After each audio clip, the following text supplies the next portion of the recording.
Dernière application du produit scalaire, les équations de cercle. Alors, on commence par une propriété. Le cercle C de diamètre AB est l'ensemble des points M tels que MA scalaire MB est égal à 0. Donc, on va démontrer cette propriété-là. Donc, je refais un petit peu ma figure. Donc, le diamètre AB avec le centre du cercle qu'on va appeler O, et on va prendre un point M sur notre cercle. Alors, euh, je vais commencer par calculer le produit scalaire MA, MB, en tout cas essayer de changer un petit peu de sa forme. Donc pour ça, je vais casser le vecteur MA et le vecteur MB avec le point O en utilisant la relation de Chasles. Donc MA, c'est la même chose que MO plus OA. Et MB, c'est la même chose que MO plus OB.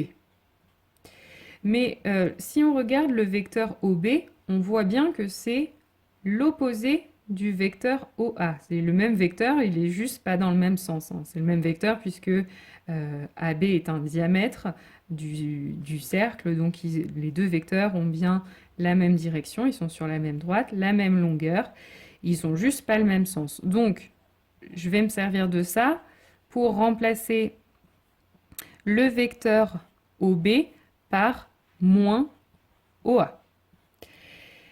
Et là, si on se souvient un petit peu des règles de calcul sur le produit scalaire et qu'on connaît bien ces identités remarquables, on s'aperçoit en fait qu'on a l'identité remarquable A plus B, A moins B.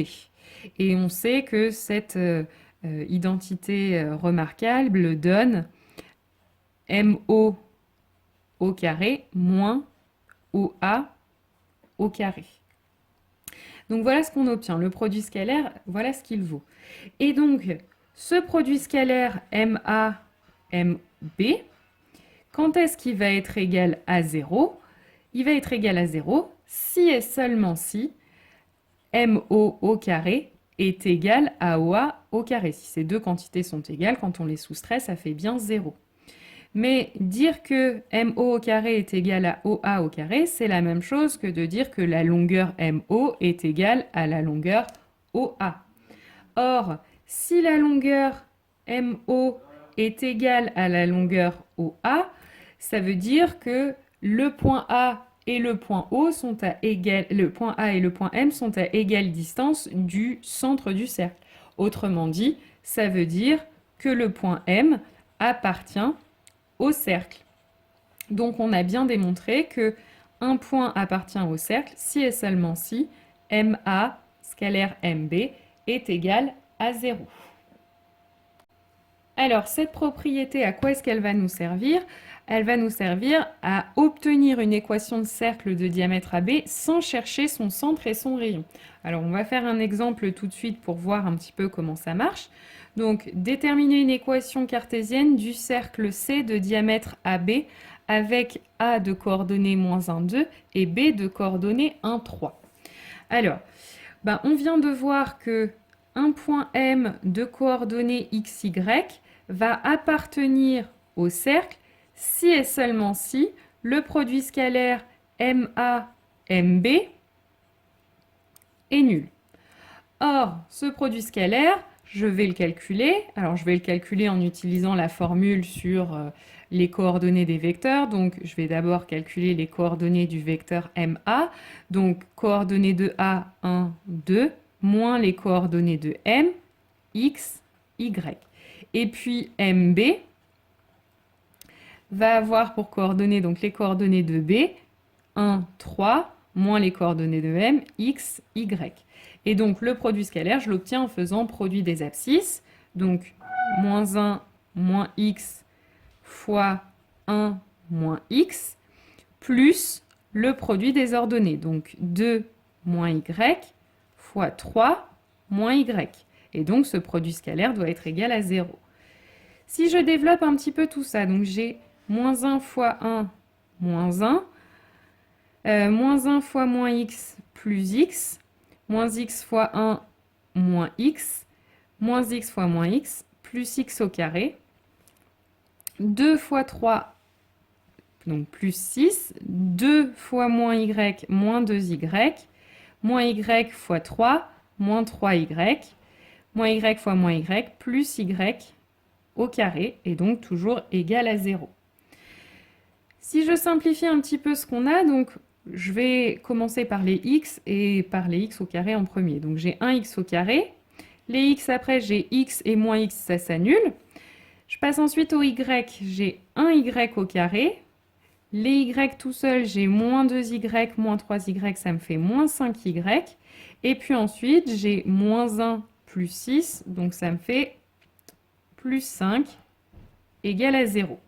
Et donc à partir de ça, je vais essayer de retrouver une équation de cercle. Donc, je vous rappelle, dans les équations de cercle, il y a une identité remarquable avec x, une identité remarquable avec y, et puis un nombre de l'autre côté du égal.